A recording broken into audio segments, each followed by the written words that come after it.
ప్రియులారా, దానియేలును మన యేసయ్య ఏమని పిలిచిండు? దానియేలును బహు ప్రియుడు అని పిలిచిండు. అంటే దానియేలును ఊరికే ప్రియుడు అని పిలువబడిండా? అదేమి కాదు ప్రియులారా. దాని వెనక ఆయన కష్టం ఎంతో ఉంది.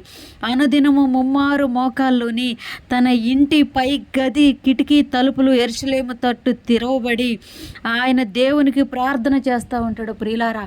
అందుకే ఆయన 21 దినము ప్రార్థన చేస్తూ ఉంటాడు. ఉపవాసాలు ఉండి ప్రార్థన చేస్తూ ఉంటాడు.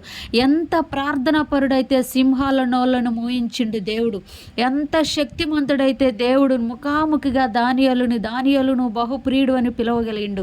ఈరోజు దానియేలుని పిలిచిన దేవుడు మనల్ని కూడా పిలవటానికి సిద్ధంగా ఉన్నాడు. మనం ఎలా ఉండాలి? ముమ్మారు ప్రార్థన చేసేలాగా ఉండాలి. మన పరిస్థితులు, మన స్థితిగతులు, మన కష్టాలన్నీ దేవునికి చెప్పే విధంగా ఉండాలి. అప్పుడు దేవుడు మనల్ని పేరు పెట్టి పిలుస్తాడు ప్రియులారా.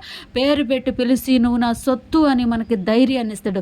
ధైర్యం ఇవ్వాలంటే దానియేలు లాంటి ప్రార్థన చేయాలి. దానియేలు లాంటి ప్రార్థన చెయ్యి, ధైర్యం పొందుకో.